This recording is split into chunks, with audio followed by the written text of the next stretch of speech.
ellipses. So this first session is racial justice and decarceration. And we are joined by three wonderful panelists, Joseph Jackson, Maria Girouard, and Adan Abdikadir. And Rachel Talbot Ross is unable to join us, but I'll read a little bit about her work just so that you know who she is and know the amazing and very powerful work she's done for over a decade and continues to do. My name is Samaa Abdurraqib. I'm the co-founder of the Forest Bias Fund, which is a flexible fund that supports organizing by Indigenous and Black folks and folks of color in Maine. So the goal of this series is threefold. One, to bring awareness to the work that each organization that you'll be hearing about is doing. Two, to bring awareness to the important and pressing issues confronting incarcerated people in the respective communities that these folks are working within. And then third, to inspire audience members to support these highlighted organizations. I'm gonna go ahead and introduce you to our panelists. And let's see how smooth this goes. So this is the first of the series, and we're gonna see how smooth. I'm gonna go ahead and I'm gonna spotlight you, Maria, so that everyone can see who you are. So this is Maria Girouard, Penobscot from Indian Island. She's the executive director of Wabanaki Reach, a statewide Native-led organization working toward truth, healing, and change here in the Dawnland. Maria is a tribal historian with a master's in history from the University of Maine. She has devoted decades to educational outreach, speaking extensively on topics such as the history of tribal state relations, the Maine Indian lands claims, the Maine Indian land claims, Penobscot environmental stewardship, and food justice. And Maria's introduction to prison work began in 2014 when she worked as a health and wellness coordinator for Wabanaki Reach.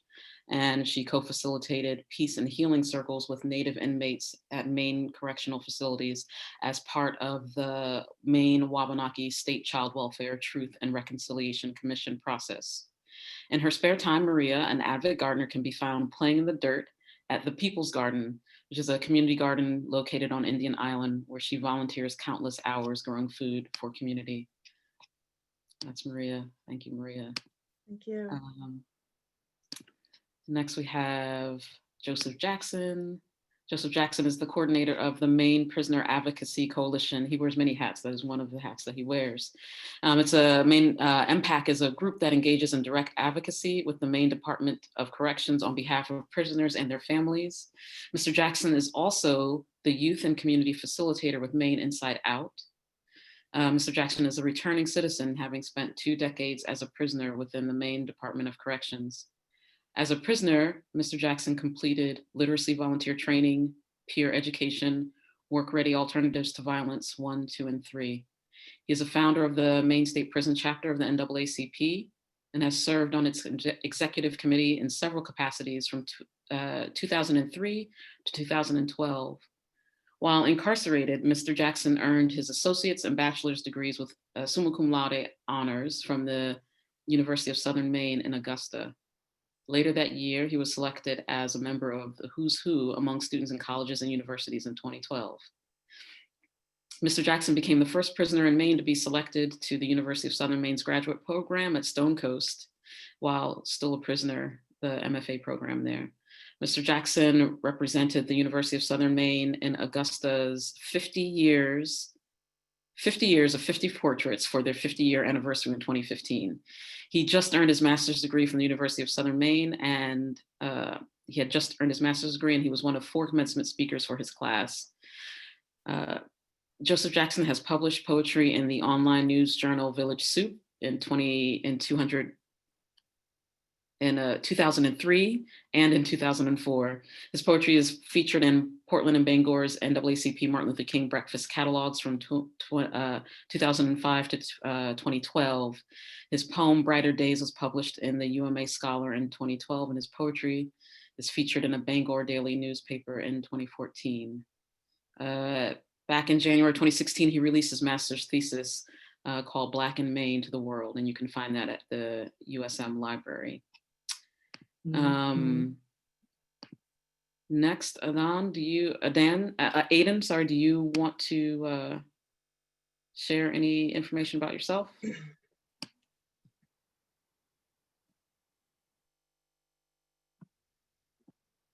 Yeah, my name is Adan Abdikadir. I'm currently Lewiston youth organizer for Maine Youth Justice. Um, I'm from Lewiston. I'm 21 years old. I've been in this work for about 2 years, advocating, but in the work field, I've been in there for about 5 years. You may know me from Getting Inside Out, performing theatrical scenes and shows at the USM. All right, that's about it, honestly. All right. Thanks, Adan. It's a little hard to see you, but I think I have a picture that you sent. So I'll share that in a little bit so people can see your face. And last but not least, let me share.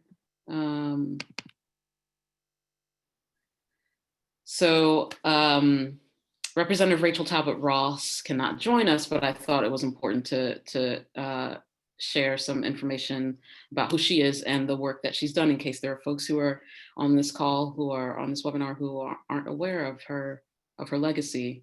So you can go read more about her there, but so Representative Rachel Talbot Ross is serving her third term in the Maine House, representing the Portland neighborhoods of Parkside, Bayside, East Bayside, Oakdale, and USM's campus. She is my representative. I live in Parkside neighborhood in Portland. Talbot Ross serves as the Maine House Democratic Caucus and as the Assistant House Majority Leader, which is a new title for her. Congratulations. She's the first and only Black woman elected to the Maine legislature and to legislative leadership. As a lawmaker, Talbot Ross has worked extensively on justice reform and has shaped critical conversations about equity for all Mainers.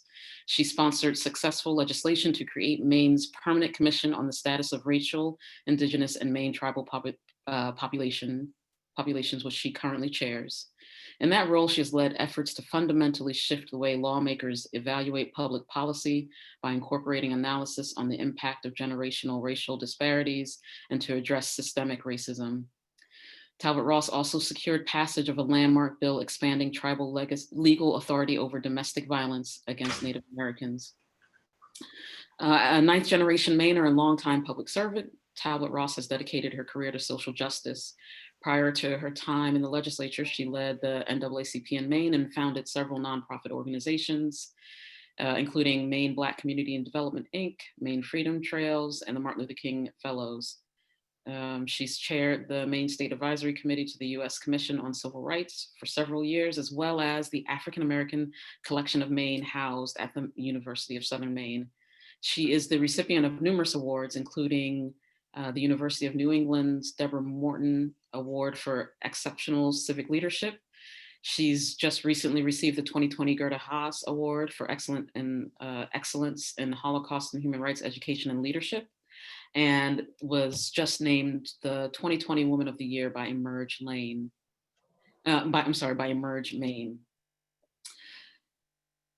So those are our panelists. Thank you all. I'm just so grateful that you all are here with us today to share some information about your organizations and to talk about this intersection of racial justice and decarceration.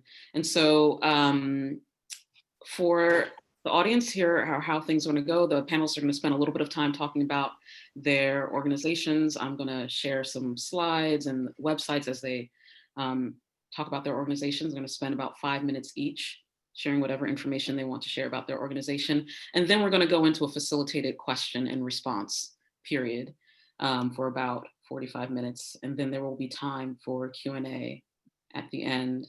For those of you, if you want to, well, you can set your screen up however you want to set it up. If when I'm sharing my screen, if you want to make sure that you're just paying attention to the person who's talking, you can make sure that you're in speaker mode so that you're really just focused on whoever is speaking at the time. So let's start with Maria. Maria, do you want to share some information about your organization? I'm going to get your slide up in just a second. Do you want to talk a little bit about REACH? Sure. Wabanaki REACH, as Samaa said, is a Native-led cross-cultural collaboration of Natives and non-Natives working together towards truth, healing, and change here in the Dawn Land. Our probably our most visible piece of work so far has been the Maine-Wabanaki State Child Welfare Truth and Reconciliation Commission that happened between 2012 and 2015. And Maine-Wabanaki REACH's work with that TRC commission was to support the TRC, to usher them into our tribal communities and to prepare our tribal communities for the work of the commission, which was investigating for 3 years the experiences of Native children who had been taken into the child welfare system. So the roots of our organization is in the protection of children. And we happened into the work in the prisons by way of the TRC, and realizing that a lot of the people who were incarcerated had experiences in child welfare and may actually have been incarcerated as a result of experiences. And so we sought to reach out to them. And it was really a huge learning curve for us. We basically didn't know what we didn't know in terms of the corrections system. So that's the birth of our work. And to date, we still continue working in the facilities here in Maine.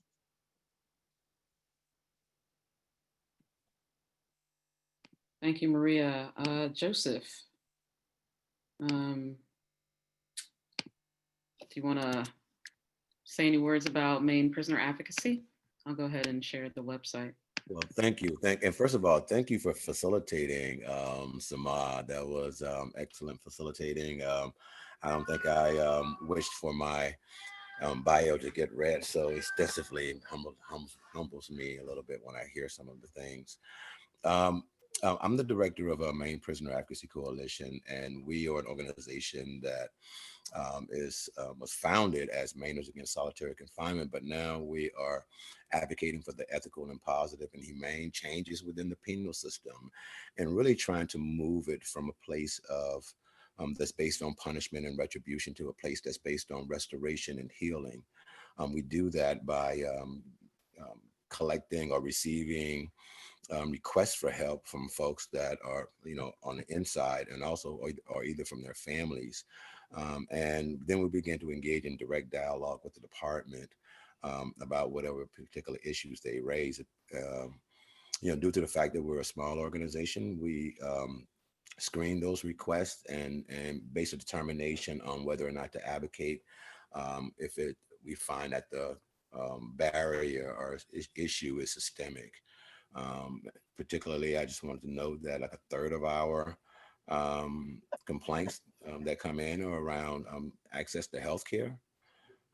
And we're just particularly concerning during this time when we're all meeting on Zoom because we're in the state of a worldwide pandemic. So definitely really concerned about our folks that are on the inside. And I think I wanted to say, I started this work and in relationship talking about race and, this conversation around race decarceration. Our organization, one of the things that's really important to me is that we know that Black and Brown and people of color are disproportionately impacted by contact with the criminal justice system. And so, a lot of our advocacy that we see, are really skewed toward, maybe 20% of our requests are from people of color. And so that doesn't representative of the way we look in our population.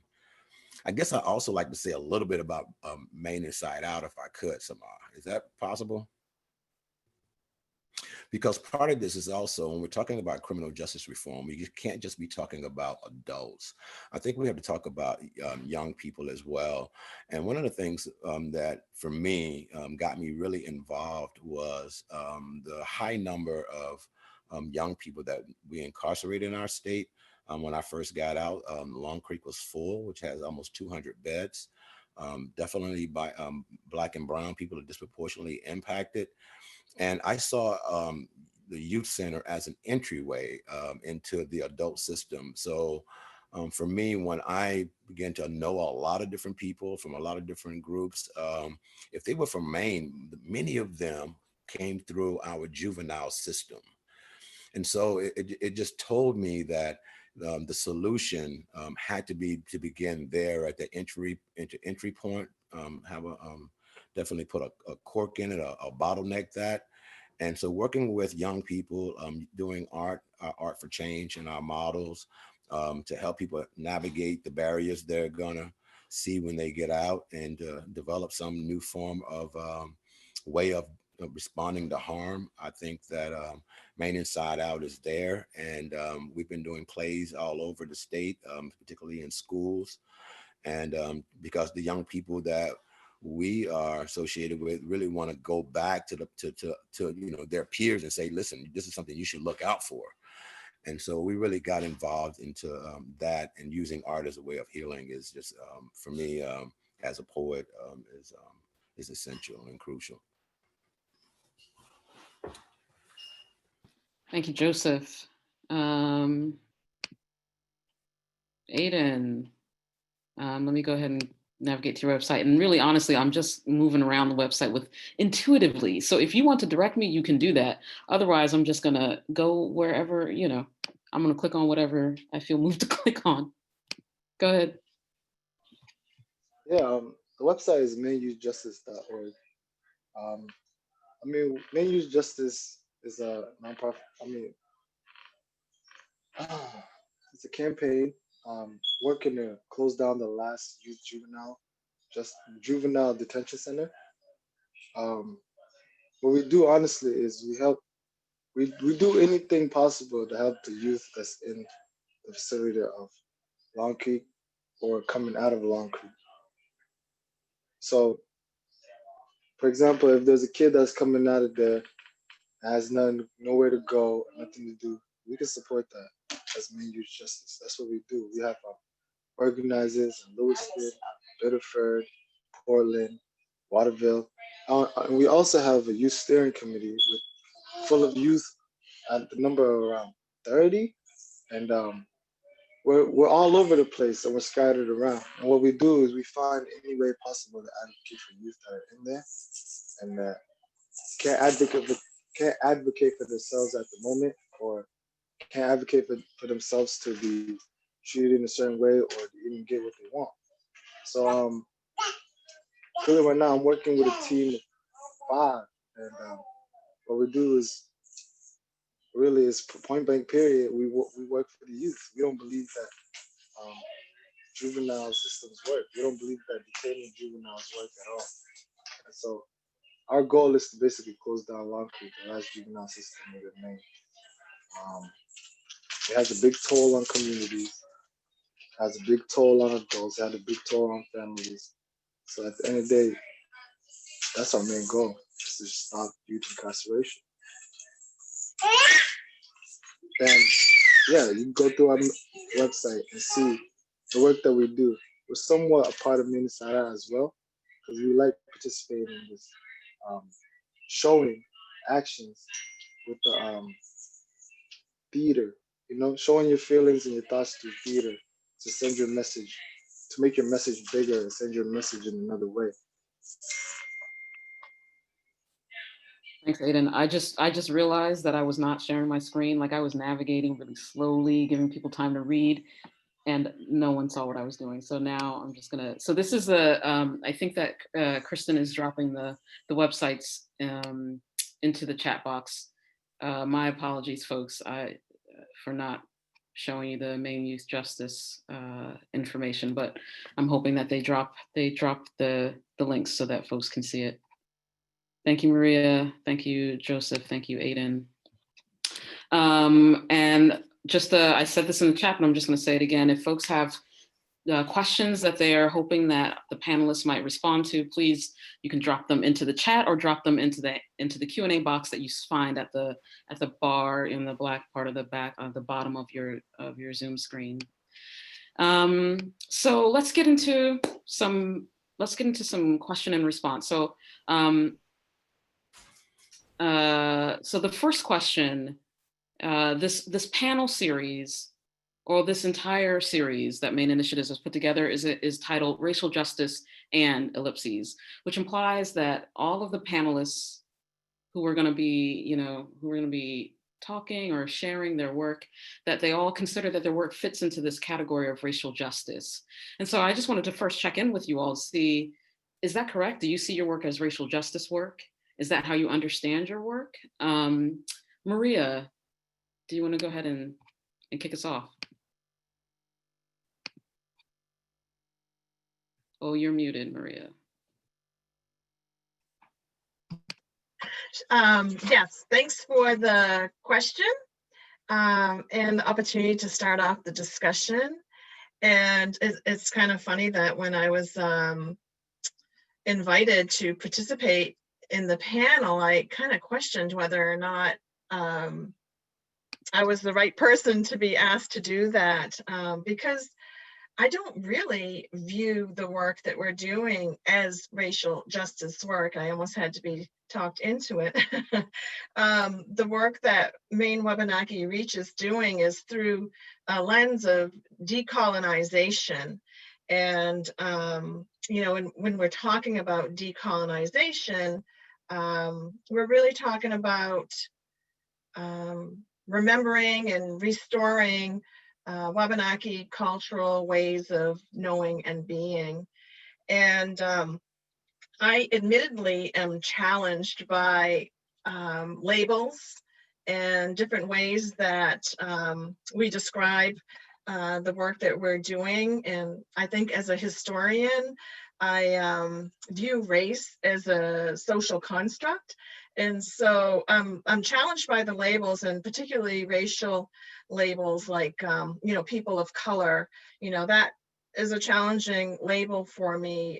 White superiority, that's something else that I have a hard time with, because it's implying white superiority, which, I wholeheartedly disagree with, that concept. And so in terms of the work that Reach does, it's through this lens of decolonization.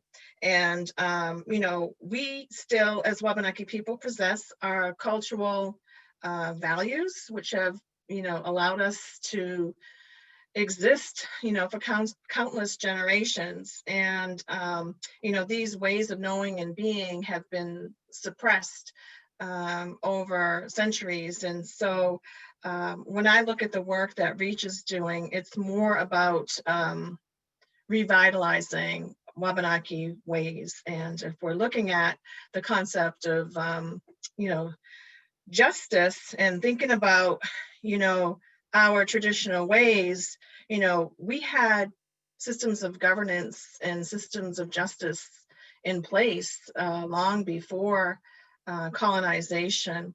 And our system of justice would not have included locking people up. And so I admittedly have this hard time with the language. And also a lot of our work focuses on restoration. The R in Reach stands for restoration. And a lot of our work is around the concept of restorative justice and restorative practices. And again, it's those terms that, like restorative justice seemed to be all the rage for a while. And then it was like, oh no, now we're talking about restorative practices. And so how it changes up as we go. But, we're just kind of nose to the grindstone and doing the work in the tribal communities, and a little bit challenged to keep up with the terminology.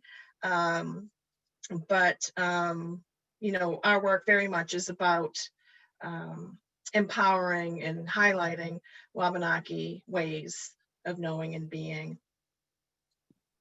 Thank you, Maria. That's a good note for all of us to be thinking about how the ways that we can be particular about our language and why particularity is important. I'm hoping that we can talk a little bit more about restoration a little bit later, and we're thinking about different alternatives to incarceration and punishment. I wanted to leave space for Joseph or Adan to respond to the question. This work that you're doing, how do you see it fitting into into that intersection, racial justice and incarceration? Yeah, well, I definitely appreciate the conversation and the question. For me, when I think so first of all, yes, absolutely, it's racial justice work, and and I think so part of what Maria is saying definitely resonates, that definitely race is a social construct, but so is the Department of Corrections, and so is the Department of Health and Human Services. And so when we look at the way that these systems impact people, and particularly people of color, Black people, that just face it, I would love to think that our society is not just nitpicking the people that they want to impose their authority and will over. But when we start looking at the way that crime, or the way that deviance is even committed across demographics, we know that that's the same. But we see that the way that the criminal justice system, and the way that even the Department of Health and Human Services, which is also another system, is impacting the particular demographics, is different. In Maine, African Americans represent 1% of our total overall society.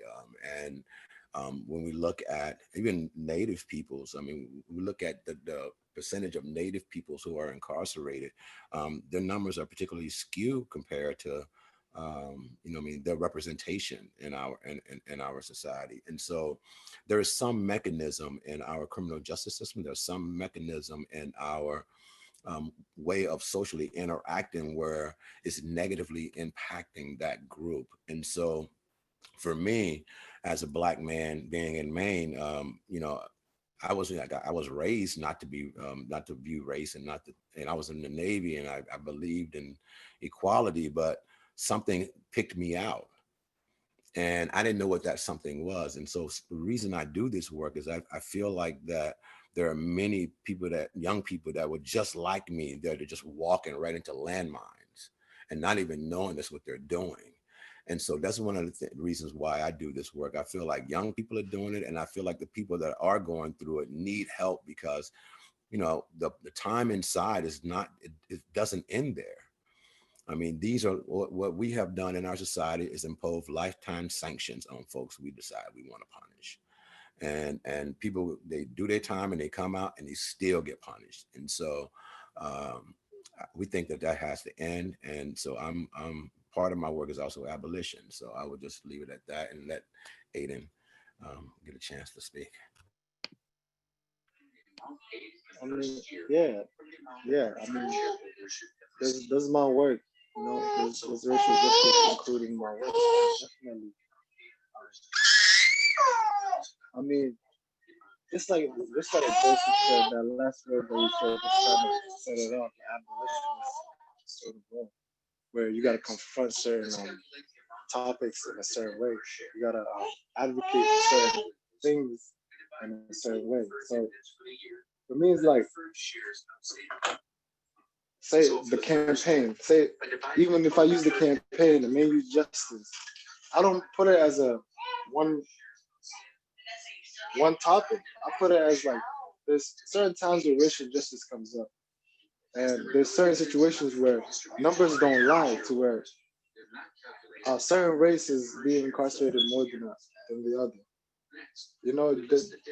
You get to the point where you're like, okay, are these numbers just lying, or is it just me? What do I do? What do I have to do with this, and what can I do to kind of change this narrative of racial justice is this and this and that. You know, you can't put it to just one thing. There's so many different things that include race. You know, race. There's so many different races, and there's so many different things that include race. To where me and the work that I do, you know, I kind of put my personal view into it, where it's like, okay, yes, I've been through this, and I see this going on, and what can I do to change this whole thing of, oh, this is not okay, and this is okay, and people getting these standards so mixed up. It's like, what can I do? And for me, it's just like the work that I do. All I can say is, what I could do is I could try not to make it personal, but at the end of the day, whatever I do in the work that's mine, it's gonna be me. You know, I'm personal. I'm gonna have to pick sides. I'm gonna have to decide what I stand for. And the word abolitionist, when Joseph said it, that's the word. That's the word that I really just stick to all the time. Abolitionist. You know, I consider myself an abolitionist. I consider myself an advocate for those that don't have the voice, and those that have those that don't have the voice, and those that can't say much because either they're detained, incarcerated, or not here anymore. So yes, definitely racial justice has a lot to do with the work that I do, but I wouldn't say that's the reason why I do it. Thank you, Adan. Yeah, I think yeah, what I'm hearing you talk about is how that intersection is important, but it's not the only thing. It's not the only thing, and how racial injustice and racial inequities and racism touches so many different, so much work that so many activist organizers are working on. And so I'm wondering if you all could both Adan and Joseph, you both talked about the disproportionate contact that Black folks in particular, and Indigenous folks, I think you both mentioned, have with the criminal justice system. And I think that I'm hoping that everyone who's with us on the call has done their own reading on the evidence around that disproportionality. I'm wondering if you could paint a picture for us about what that looks like in Maine. And if you have any information, when I say criminal justice system, I mean, I'm talking about engagement with law enforcement. I'm talking about prison and jails. I'm talking about courts. So if you have any information that you can share about what that disproportionality looks like here in Maine, and then what it looks like in our jails and prisons in Maine. Statistics, any information that you want to share about that, Joseph? Yeah, thank you. I think so I really appreciate that question. What it looks like in Maine, and particularly what it looks like in particular neighborhoods in Maine, you know what I mean? So I think that's one of the greater questions. Am I still live? Okay, good. Yeah, one of the things that I found out, and I didn't even know, was that the way policing is done differently depending upon the neighborhood upon which you live. When I exited prison, one of the things I did was I went to live in a pretty wealthy neighborhood, and knowing that their taxes were high, but they rarely saw the police car drive through their neighborhoods. Versus like when you look in a place like Lewiston, and Lewiston in particular is an interesting case because it has the highest rate of suspensions in the state. Particularly about half are Black and brown people. And then Lewiston is also the county, Angus County is also the county with one of the highest incarceration rates, particularly for young people. When we look inside of our youth facility, we're looking at around 22% people of color. When we're looking inside of our adult system, we're looking at around 19% people of color. And so we begin to start seeing some of the disparity when we look at those numbers. And just recently, if Rachel was here, I'm definitely she would be pointing this out. The Permanent Commission did some work where they were looking at stops, and they were looking at the rates of how people were being sentenced, and it was all being disproportionate. Who was diverted, who wasn't diverted from the system when choices are made. All of these things were definitely skewed toward demographics being more harshly treated for people of color than others. They were being diverted out of the system when choices were being made. And so in Maine, it definitely looks particularly skewed for people of color, and particularly for young Black men in our society. That is really, I didn't know all that information specifically about Lewiston. I mean, I think I know that. I think those of us who grew up in neighborhoods that were more heavily policed than other neighborhoods know that places where Black and brown people live and poor people live, that is where the police are. But I didn't know that about Lewiston.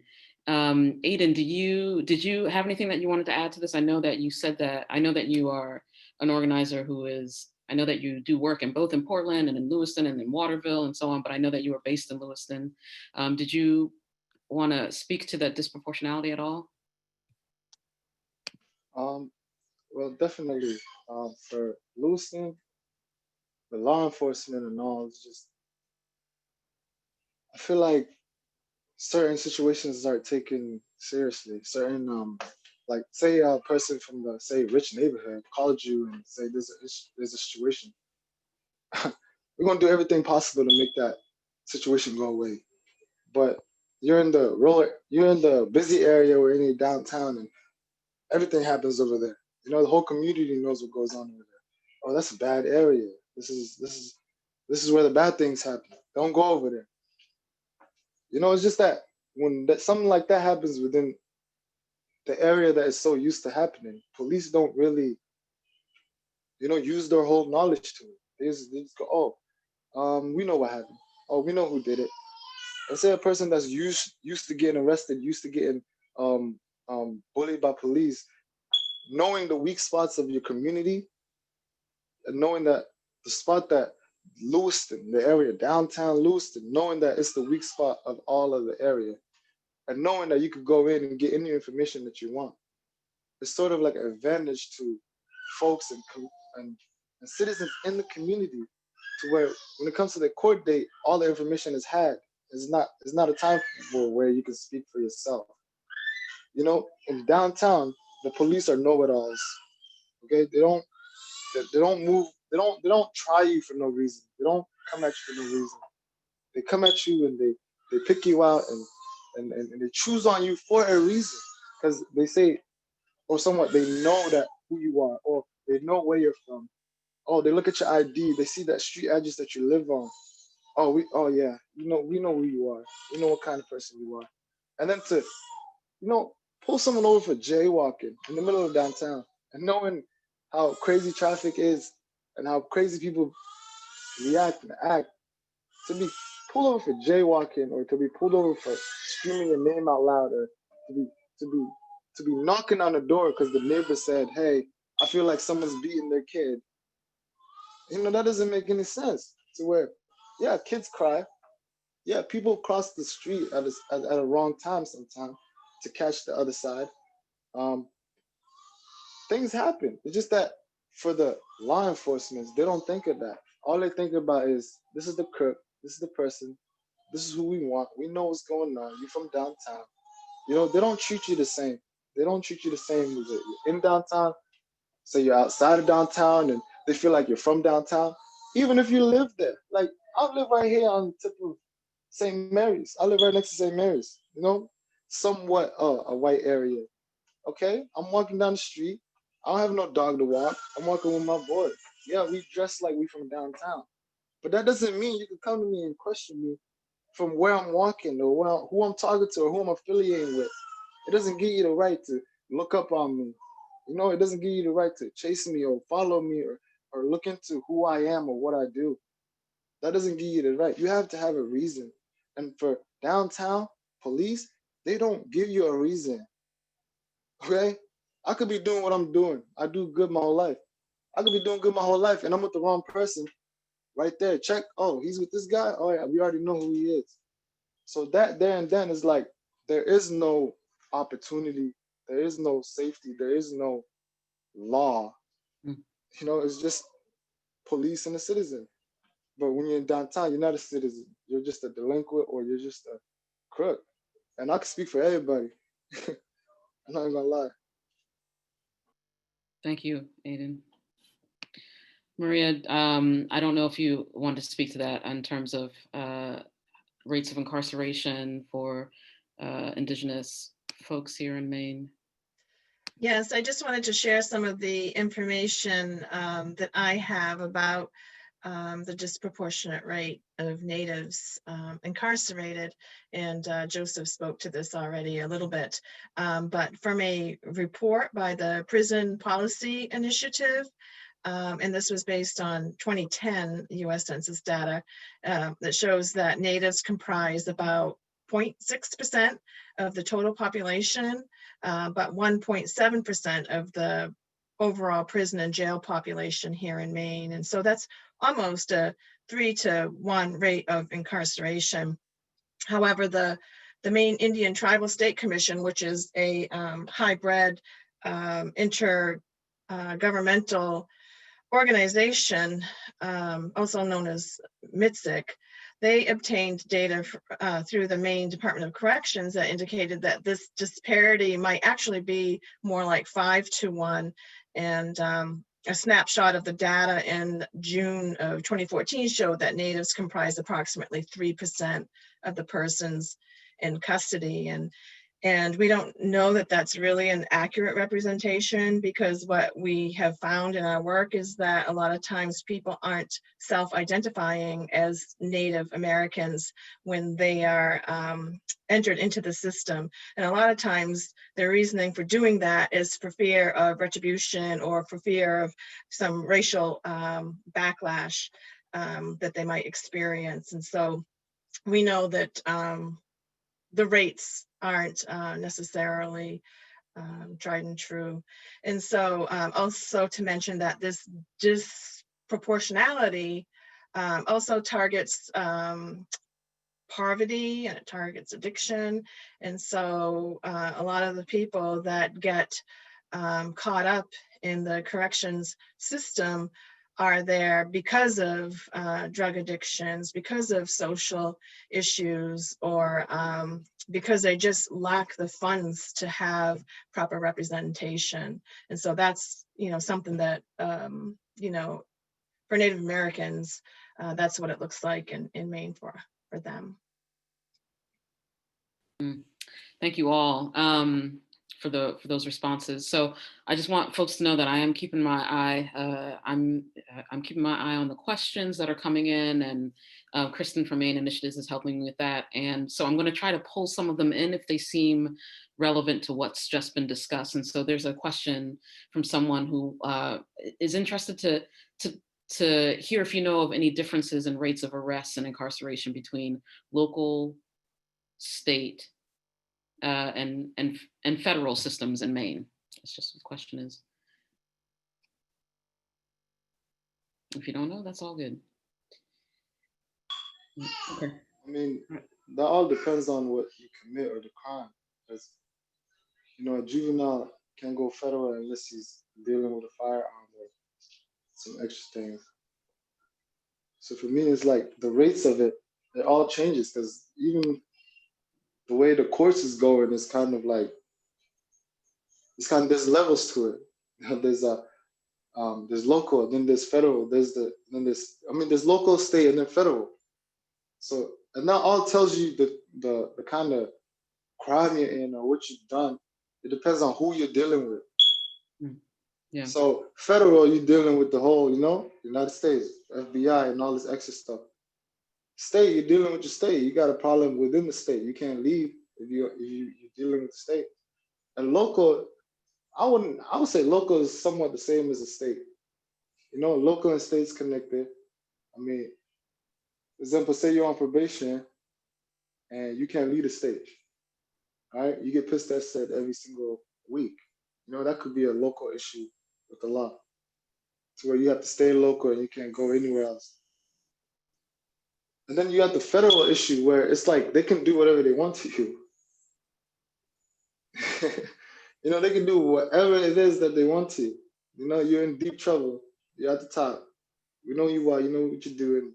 You just can do whatever you want because we overpower the state. Correct. So that gets tough. And then when you got the state issue, it's like people in your state or wherever you are in the state, within the state, you're allowed to be searched. You're allowed to be, you know, approached. You're allowed to be questioned. You're allowed to be, you know, held, detained. And then you got your local where you're just known locally and police is just seeing you locally. You know, they know who you are. They know you've never been outside of here. You're just a local guy. Yeah, That's how I see it. I think the person is interested in actual statistics that touch on the racial disparities between those. But I think that so that's okay if you don't have that. If people don't know, that's fine. Joseph, yeah. Yeah, I was going to say that I would venture to guess that the disparities that we've named already are pretty much you know, I mean, it will be the same regardless of whether you're talking about state and local or federal. I definitely so part of what Adan is saying resonates with me. Local is a little bit confusing because regardless of what county that you're in, you be adjudicated in a state court. So state courts are always the ones that make those decisions. But and I guess the other point I think I would make as far as arrest, because what we're seeing is that a lot of the drugs and stuff that people are talking about. So for the most part, people in Maine, when they go federal, it's like a double jeopardy. So you can get your drug charge in Maine is also could be turned into a drug charge federally, and they're not, you know what I mean, in double jeopardy because these are two different entities. And so what we're seeing and what we have seen is that for the most part, that when we're looking at who we're punished, that number is pretty much the same across the board. You know what I mean? The demographic, they don't waver very much as far as who we're incarcerating. I did want to touch on a question that I also saw in the chat, and it had to do with this person saying in the 60s before that was racism, and it kind of it triggers me a little bit. And the reason it triggers me is because the founder of the ACLU, and I forget his name, Judge Blackman, I believe his name is, he talks about one of his first cases. And one of his first cases was of a young man in northern Maine who was arrested, a Black man, a sailor, for dancing with a white woman at a party. That was it. And so when we talk about race and we talk about how race is viewed, and those stories are not widespread. That guy, it took him a long time to get that guy out of jail. And so what we're talking about now isn't something new. Is something really old, and it's been happening for a long time. So I really wanted to just highlight that. Yeah, just to clarify, it looks like the attendee wanted to clarify, but it is a question that I think, Joseph, I'm not sure if you want to read the question. This person completed a master's degree in criminal justice in England. Is that the one? And then went to work as a probation parole officer in Bangor, Mid-Coast, Maine. And that was before drugs and guns and racism became something. I think they left that part out. And they said that they did that work for 5 years before realizing they would be more use if they became a clinical social worker. I'm wondering if we can, let's shift a little bit and let's talk a little bit about re-entry post-incarceration. What do your organizations do to support folks who have just been released? And then a second question, what reforms would you like to see that would better support people upon release?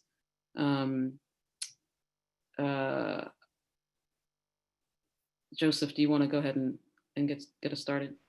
Well, I can go. Yeah, so one of the things that we do, well, one is we have to work in collaboration with other organizations. So we work in collaboration with Maine Prisoner Reentry Network, and in collaboration with the department. We pick people up. We try to help them get placed in different communities, whether that, you know, especially if they're being released homeless, because many people are being released homeless. One of the things that we know is that folks who find themselves impacted by the criminal justice system are from lower social, incomes, and they don't have very much money, and so they lose everything when they go in. And so we help people with tech support. We help people with, addiction services and substance abuse services, and trying to really address the post-traumatic stress that they have and the trauma that they endured while they were inside, and try to get over that. So we have some mentorship and peer relationship stuff that is also involved in with what we do as part of our work. I think what I would like to see and what we've been advocating for is definitely that we make sure we take responsibility, that we're not releasing people into the streets without having a stable home and stable environment. And that that's one of the first things I think that we need to make sure. We also need to make sure that they have the ability to work and be self-sufficient. And so removing the question on employment applications, asking whether or not you're a felon is one way to eradicate a barrier to employment. And then third, I think we have to provide people with some sort of safety net, because currently our situation is really releasing people with $50 in their pocket, and told to, go pull yourself up by your bootstraps. And I just defy anybody to be able to do that, and understand that our recidivism rate right now is 7 out of 10 within 5 years. And for youth, it's 44% within 1 year. So the evidence is ample that we need to be supporting people when they're being released. They're not being supported right now, and we're in tremendous need of reforms in that area. Adan, what does Maine Youth Justice do to support folks who've been released, and what kind of reforms would you want to see? Currently, right now, what we're doing is actually we're talking to youth from the inside of Long Creek. Also communicating with folks in ACJ, Chicago County Jail, figuring out what's going on. We all know COVID is a tough case, and we all know everyone needs to work through it. But what we don't know is what's going on within facilities. You know what I mean? And the most, and it really kills me, because you want to do the most, you want to do the best for them. You just want them to get out. But right now, what we're doing is we're communicating with them, figuring out the support that they need, figuring out release dates, just so when they get out, we know what time it is, and we know we're there to support them. We let them know that we're available. Maine Youth Justice is here to support you as well. It's just not the youth, as well as Chicago County Jail. I have a friend that's close to me that's in there right now, that's going through all this hunger strike and all these battles that they shouldn't be having to go through. It's just all about, I want care. I want somebody to take care of me. I don't want to have COVID. I don't want to be sick. So right now, what we're doing is we're really just figuring out what is going on within the facility. But at the same time, we have 100% support for them once they get out, or say they need canteen. All of it, it's there. It's just that, and then other organizations, I would say, because this is a question that was in the chat. I saw this earlier. It said, what other community? What are some organizations that we should replicate on what they're doing, what's going on? I'll go all the way down the list. I'll start with Maine-Side Up. Right now they're helping youth transition from getting out of Long Creek. Of going in and getting out of Long Creek hasn't stopped due to COVID, with it or without it, it's still going. So Maine-Side Out is right there, and then the first people that youth reach out to and say, hey, what is my next step? What am I doing now? Because I got nowhere to go. I got nowhere to be. I have no plans. What do I do? What they do is they find support. Hey, here's Maine Youth Justice. Here's Maine-Side Out. Here's an organization in your community that you can go to that will support you. Do it to us, because Maine-Side Out. We're here. We'll support you. This is what we're here for. and if we're going to connect you to other connections, we're going to make sure they follow their role and they do what they're supposed to do. So, for example, Maine Justice comes. Oh, you go to Maine Justice. All right, here. What is the situation? What is your story? You know, you tell it or you don't. You still get the support that you want. Another one. Trishi. I mean, I know it's not working with the whole, transition issue, but they're there in the community. They're within the community. And then if you go to them and you ask for help, they will help you. Who else? There's another one based in Portland that's really close to me inside out. I have a tough time remembering all these organization names. I have to like read through my email to really figure out who they are. But they're there. All I'm saying is they're there. Also in Lewiston right now, Recovery Connections. We just collabing with them to open up a youth center for Maine Youth Justice. But what they also do is they help adult prisoners or adult person who's been incarcerated within ACJ or within the prison of Maine. They help them transition. They help them come. They give them a place to stay. They give them a place to live. They give them a person that helps them find jobs. They give them a person that brings them back into the community, that helps them to, use certain events or use certain activities to connect with people, to make new friends, to make new opportunities for folks. There's a lot of things out there, and it's just crazy that there's all these questions of, oh, what are the alternatives? What are the alternatives? Where do we go? What do we do? I mean, come on, this mad organizations organizing and advocating for folks and saying we have the answers. If something's coming to you, we have the answers, and you're saying you don't want it, who's in the wrong? Who's really in the wrong? And just saying, yo, we have the answers. This is what we're gonna do. This is what we have planned for these folks. Let them go. And you don't want to do that, then who's in the wrong? Who's the bad guy? That's about it. Adan, I feel like you should, if you can, I know it is hard to keep track of all the organizations. If you can remember, you can drop them in the chat, or we can try to put a list together for attendees. Before Maria, I also want to hear the reentry work that Wabanaki Reach is doing, but I was just struck by something that Joseph and Adan both kind of said, and it's something that I've heard Joseph and whatever work we've done together say, and other folks I know who do work, who are connected to people who are inside, is just that the just showing up in consistently in a dependable way, that is hugely important. And I feel like Adan said that over and over again, just, showing up, we are here, we are there we are here consistently to offer support. Particularly because so many of us who aren't on the inside have no idea. We have no idea what is happening. Some of us do, but many of us don't. Maria, does Wabanaki Reach do any reentry work?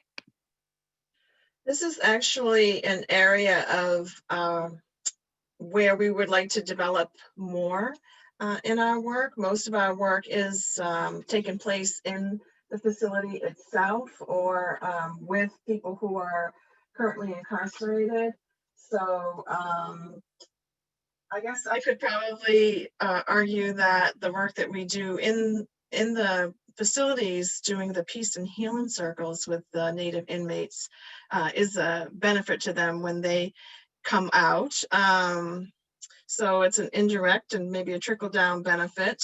And of course, in the restorative work that Reach engages in tribal communities, they are invited in to participate. I would love to at some point. I'm really enjoying hearing about the work that Joseph and Adan are doing, and it makes me realize that I still don't know what I don't know when it comes to incarceration.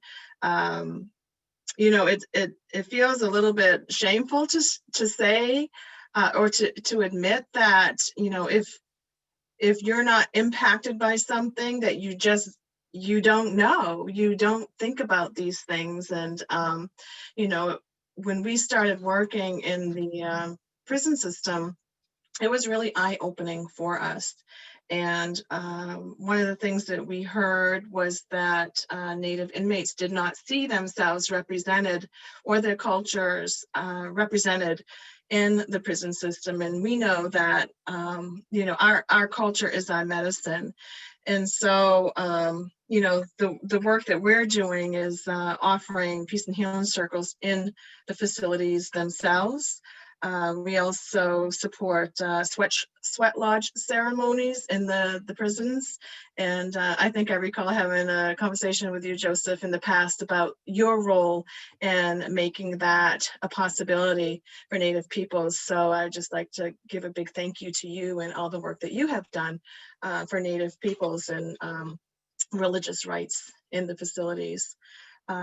We currently aren't able to visit because of the COVID situation. And so we were looking for more ways to connect and to, you know, maintain a connection and contact with Natives that are in the facilities. And so we started a monthly newsletter called The Messenger. And it really was both in response to the COVID situation, but also in response to communications that we received from inmates saying that, you know, they receive the Maine-Wabanaki Reach biannual newsletter, but they really wanted to learn more. They wanted to hear more. And so we started this newsletter called The Messenger, where we bring them news from home, you know, some hopeful news from home, a little bit cultural tidbits and information like that.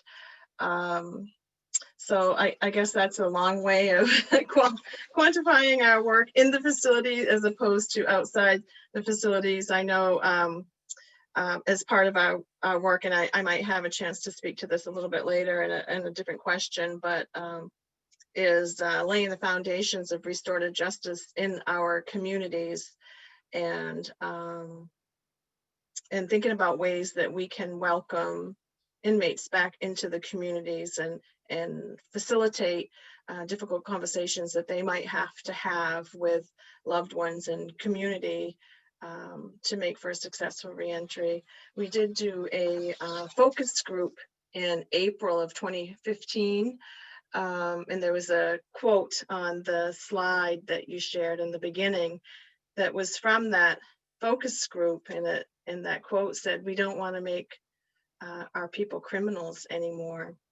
And it was really powerful and informative. And so when we did that focus group and we got all this information from people who had been formerly incarcerated about what sorts of barriers they encountered when they came out, and shared that report within the tribal communities in hopes that the different departments could use that information in informing their work. So I think it's more in a roundabout way and less direct. And the short answer is we're not doing a whole lot once they are out of prison, but it is something that we hope to do more of in the future.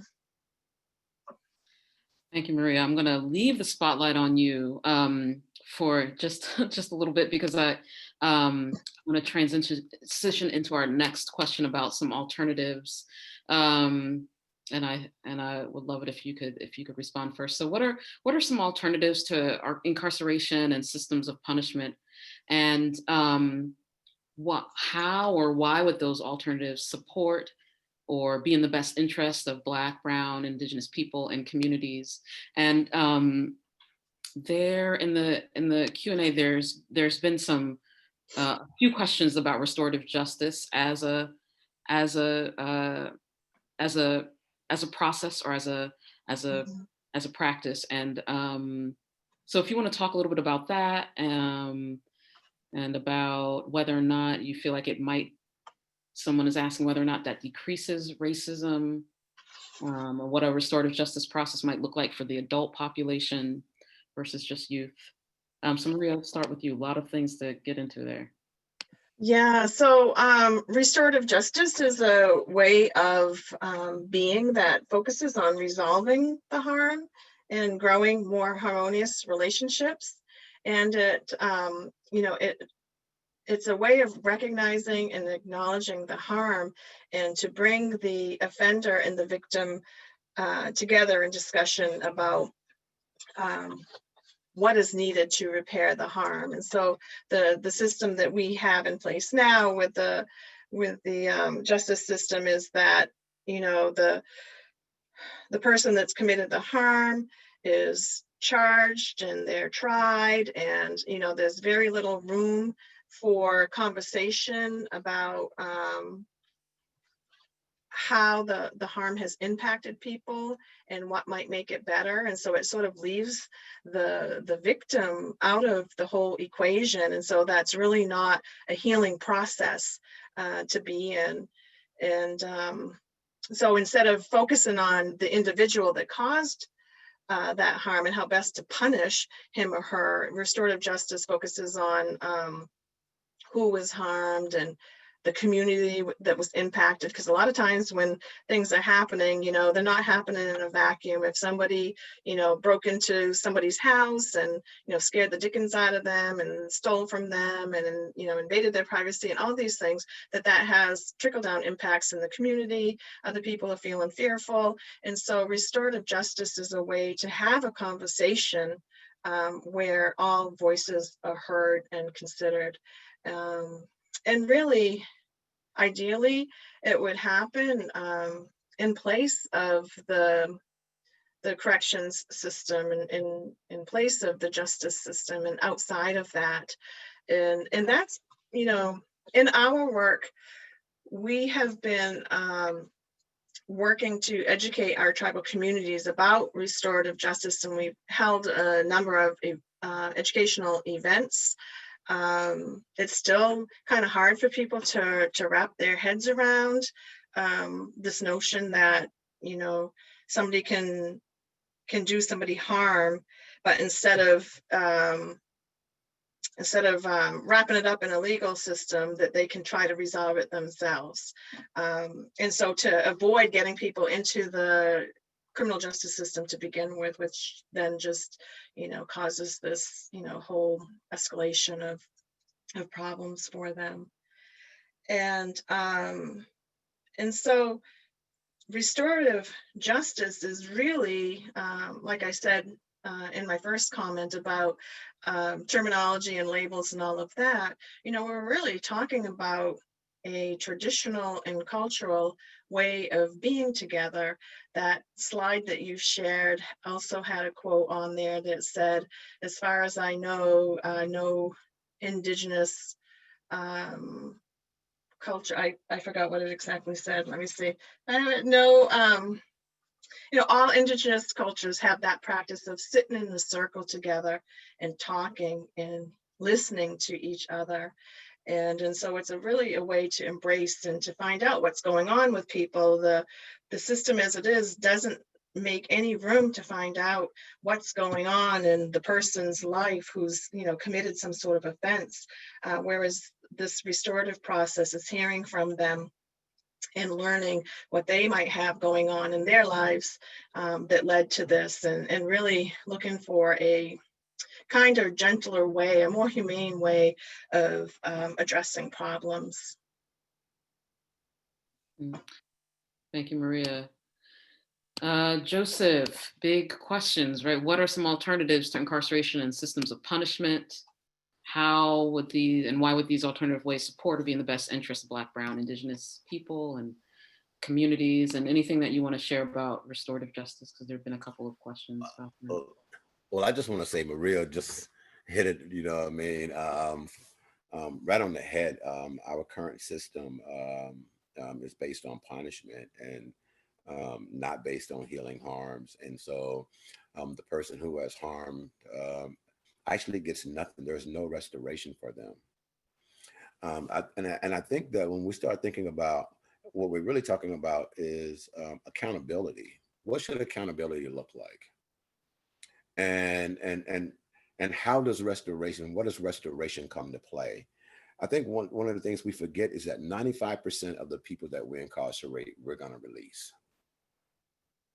And that somehow we think that throwing somebody in a box and for X amount of time, and that we're supposed to see some kind of different result, and especially in the crazy, bizarro world of what incarceration looks like now. So I'm definitely for the abolition. And when I talk about abolition, it's the abolition of the philosophy of punishment and retribution. And so if we want folks to be restored and healed, if we want to see whatever rehabilitation mean change, then the environment that we hold people in has to look like the environment they're going to return to. It can't look different. And it can't be based upon, this notion of separation and isolation, and especially the breakup of families. Because one of the things I find when I think about the criminal justice system and the way that it's operating in its ability to try to address harm that's caused, it creates more harm. And so Annie Casey had talks about 15,000 children in Maine being impacted by having an incarcerated parent. The folks who are incarcerated are not allowed to make money or earn a living or support their family in any type of way. And so now their family is left with a significant breadwinner out of the home. And so whatever the alternative looks like, it shouldn't look like creating more victims. And finding out a way. I really believe in restorative justice. I believe that restorative justice could be a way of reintroducing the human quality, the human element to every circumstance. Because Maria was absolutely correct. What happens in our truth finding and fact finding process is that the story is left out. We don't even know. Only thing we care about is what the act is and not how do we get to this place. And you first have to know how you got to this place in order to know how to move beyond it. And what's the resolution to heal the person who has been really seriously impacted by whatever that issue is. And I love in her example that she used basically poverty, because people are breaking in houses because they don't have something. They're broke, they're poor. People are shoplift food because they're hungry. And so we have to figure out a way to address some of these social ills and not pretend like they're not related to this, to the situation we find ourselves with mass incarceration. I want to leave some room for you, Adan. I know I'm a big talker. I can spit. I actually there is like a specific question for Adan that I would love it if Adan could respond to, and I think we're going to return to this question about restorative justice. But Joseph, I'm really deeply struck by what you said about the environment we hold people in needs to look like the environment they return to, and just the way that both of you talk about how incarceration harms families and communities, broadly speaking, is not just that person, the one person who is being punished, and how the victims or the person who was harmed is often left out of the equation. So I just think that's really powerful. I wanted to ask this question because this person asked this question very early on, and I'm gonna and I just wanted to get to it before we have to wrap up. The question is, how can we best work to convince Janet Mills to shut down Long Creek? Adan, what do you think? What are your suggestions? So you want me to answer this? Say again? Ask it. How can we best work to convince Janet Mills or lawmakers, people in power, to shut down Long Creek? Go ahead. All right. Well, I'm gonna just keep it straightforward. Start giving. You have the power. We all have the power to make a decision on who we want sitting at that seat. And for me, is stop giving them that leeway of that power and stop believe in everything you hear that a person supports someone. And I know that's hard to do. I know that's hard to do. But being very, very specific and being very careful and making sure you know what a person is like before they sit in that office. And another way is, how can we get Janet Mills to listen, you said? Well, the question is, how can we best work to convince Janet Mills to shut down Long Creek? And I'm wondering if the person is also thinking, just what is it that we can do to get? Well, what we can do is we can't put the pressure on her. You know, we can try to find a way to get an answer out of her, or at least somewhat something, you know, some sort of thought or belief from her by asking and saying, what is your plan? You know, what is your mission? What is your mission to stop this somewhat repeated cycle of continuum care for youth or adults, or and then come on, I mean, she called Long Creek a school, you know, and we all know it's not a school. And so what I'm saying is, what we can do is we can hold her accountable. We can speak our truth, you know, we can speak what we want and say this is what we need. I mean, just like the elections, you know, people spoke the truth. What do we believe in? Do we believe in we want something new, or do we want to stay the way we are?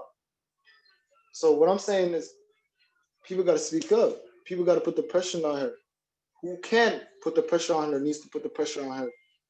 If you're there, or if you got some sort of input on the decisions that she makes, be careful, you know, put that pressure on her. Make sure she's doing the right thing, or else you could lose your seat as well. Thank you, Adan. Okay, we've got about 10 minutes left. I'm going to go through some of the questions, kind of cobble some of them together. Back to the issue of restorative justice, it seems like there's a lot of interest. Someone who's done some restorative justice work as a clinical social worker, really likes the alternative to incarceration, but has found that this alternative is not equally extended to Black and Brown folks and Indigenous folks. Are there ideas about how to broaden this access to this into other such alternatives, and maybe just an affirmation about whether or not that's what you also have witnessed to when you're thinking about when you've looked at restorative justice practices within the state, nationwide? Anybody want to answer that one?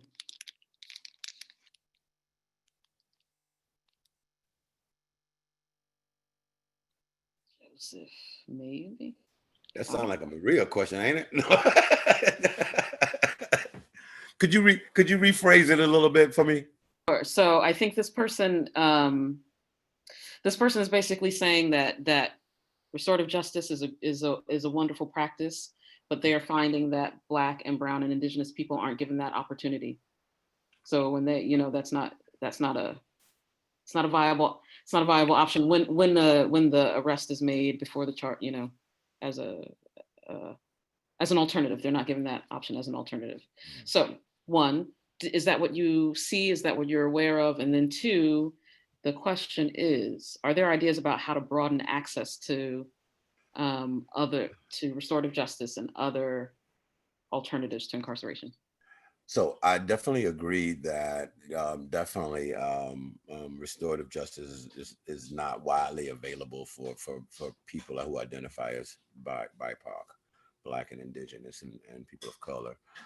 I think one of the things that we can do, and one of the things we're hoping to do, is continue to advocate, especially use our structures of legislators that create laws, but try to create a structure within the judicial process where restorative practices is the go-to before you even get to a place where adjudication or court proceedings or something like that happens. And we need to figure out a way to be able to begin to start, constructing a new judicial system I mean, this system that we have right now is a human construct. And so as human beings and as folks that are citizens, we have the ability to petition our government and to create new structures. And one of the structures I believe that is essential for us to create is one on the front end of the criminal justice system, where restorative justice will be the go-to for most of it, and if not all. And so I believe that would be one of the ways to address the inequity of how we're seeing restorative justice practices apply.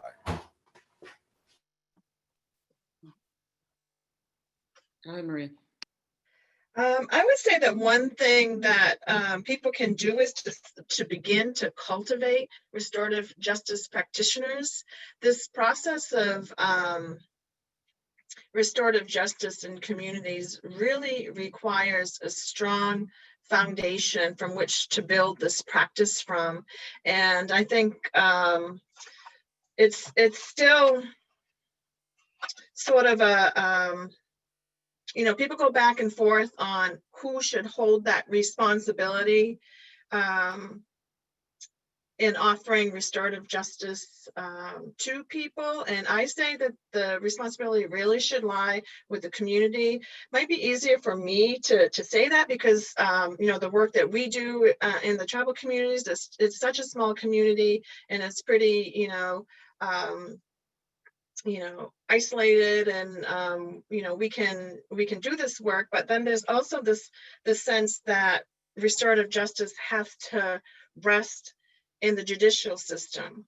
And I know that in the work that I've done in tribal communities, that's been a discussion that we've had in our educational forums is how does this play out, and does it have to go through the judicial system? And I think this is why Maine-Wabanaki Reach has sort of taken the direction of, instead of restorative justice, we move the language a little bit to Indigenous peacemaking, because that gives the power to the people. And we don't need to have a judicial system to order someone to do restorative justice. And so the learning curve, I think, is long for a lot of people. And when we were going out and doing these restorative justice events, and we created a PowerPoint presentation, which we entitled at the time, "The System is Broken, Native Americans, Mass Incarceration, and Restorative Justice." And, that was a few years back. And now when I think about it, maybe the system isn't broken. Maybe this is exactly what it was intended to be, And so to expect the judicial system to get us out of this may not necessarily be the answer. I think the power might rest with the people, and people coming together to educate one another, to start figuring out how they can solidify a strong foundation of people to support restorative justice practices and to be circle practitioners for their communities. Talking circles is something that is throughout Native traditions and cultures and communities. It's nothing at all foreign to us. This is the way that we would come together to have important conversations that involved each other, that involved community. And really solidified ourselves as a community. So I think placing that responsibility outside of community and in judicial systems might be not the best practice in my opinion. And a couple books that we used early on when we started exploring restorative justice were these this book, the little book of Circle Process. Oops, backwards, by Kay Pranis, A New Old Approach to Peacemaking. We found this really helpful in our work. And it really talks about that importance of building a strong community foundation that can support the practice. People that know what it is, that understand it. People who can just, even if they don't have a dog in the race, that they can come together in a circle and sit together and be supportive and be part of the process. Also, this the little book of restorative justice is another one that we used in our work. And Indigenous peacemaking. We had an Indigenous peacemaking workshop for 3 days through the Native American Rights Fund. And they actually have a lot of good information on their website about Indigenous peacemaking as a practice. The Maine Initiatives folks are throwing a bunch of resources that everyone is mentioning into the chat, so I hope you see that. Very quick, Maria, before we wrap up with one last question, are there any organizations that Wabanaki Reach is collaborating with that are doing restorative justice work? Is Wabanaki Reach doing collaborative restorative justice work with any organizations? Oh, you're muted. No, not necessarily. We're not at this time really collaborating with people in that work. Like I said, we've had the workshop with the Native American Rights Fund. We're really kind of doing the work in community as part of my role with Wabanaki Reach. I am also on the Juvenile Restorative Justice Council of Maine. And so they've been a little bit challenged to get their feet underneath them and to really define the scope of the work that they intend to do in Maine, although they have, said that one of the things that they hope to accomplish is to make Maine a restorative justice state, and so that restorative justice becomes the go-to. But other than my participation with that group, most of the work that we're doing is just in community and on the ground and with community folks. Thank you, Maria. Yeah, I just want to emphasize what Maria is saying. Like, I think that you all can do your research about the history of restorative and transformative justice, but and there are many, many, many different models, and there, that kind of work originated with Indigenous folks and Black folks. And now there are models that do involve the criminal justice system, and that just looks really different from the models that existed prior to that involvement. It just looks really different. Whoever's involved in the process will shape what it looks like. Okay, so thank you all for spending the time with us. I want to just end by just asking each panelist what folks can do to get involved. And so panelists, Adan, Maria, and Joseph, thank you so much. If all of you who are on here, if you want to drop some gratitudes into the chat so that Maria, Adan, and Joseph can read them, that would be lovely.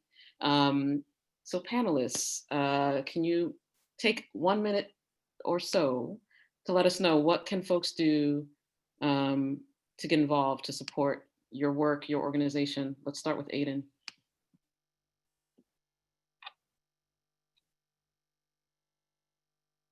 Oh, okay. Okay, yeah. What you can do is you can go on the website mainejustice.org. You can go see and look up the information. You can go on that website and see what we're all about. I sent my email in the chat. You want to reach out, you want to get involved, reach out to me or Joseph Jackson. Also, we got social media platforms on all of them. You got Facebook, Twitter, Instagram, all called Maine Youth Justice. Also, I don't know, taking a chance and going funding, just going sending some funds would be awesome. That'd be it. Other than if you guys want to know some information about me, I got some social media platforms as well. Adan be on Facebook. That's about it.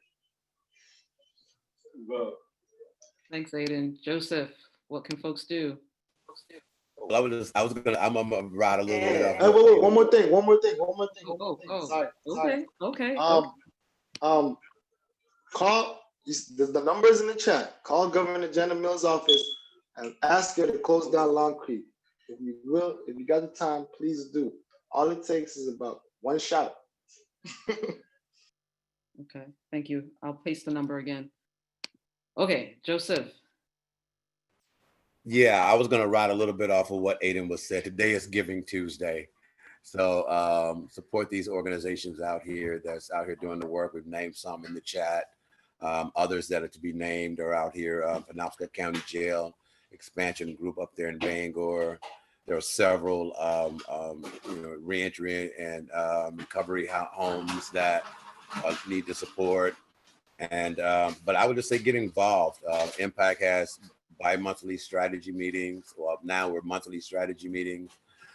Come to a meeting, hear about some of the things that we are doing to try to advocate and push for change, not only in our state government, but how we advocating and supporting people here on the ground. And write op-eds, organize. Let's get involved in this process because things won't change with everybody sitting on the sideline. We need people to get involved in the work and in the game. And I believe that all politicians respond to pressure, public pressure. They just that's their bread and butter. And so if we can put pressure on these folks, we can definitely make some change. And thank you for attending, everybody. And thank you for wonderful facilitations. Beautiful, thank you. Maria.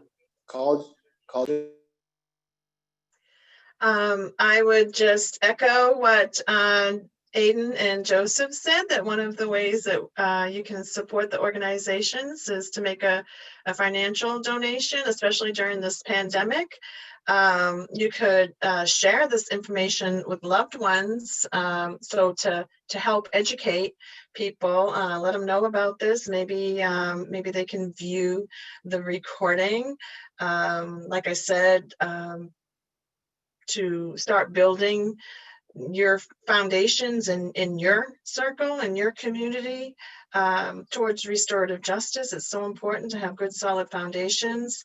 You can visit our website, Maine-Wabanaki-Reach.org, and sign up to be on our email list. We're also on Facebook. You can like us and follow our work. You can sign up for one of our educational workshops, and also to give a shameless self-promotion for Dawn Land Signals, which is a new monthly talk radio show that Wabanaki Reach is doing in collaboration with WERU. Wonderful, wonderful. Thank you all. I forgot to do my due diligence though. Let me just show this. I got all wrapped into the conversation and I forgot to do this part. So this was the first in the series. Our next week, we're going to be doing a panel on racial justice and housing justice. And we will have panelists from Raise Up, from Homeless Voices for Justice, and from Four Directions. And then the following week, we were just rapid succession here. We're going to be doing a panel on health equity, and we will be joined by Southern Maine Worker Center, the organization Maine, MAIN, and New Mainers Public Health Initiative. Thank you very much for spending some time with us. Thank you, everybody. Thank you. Thank you, guys. Thanks, y'all. Call Jenna Mills.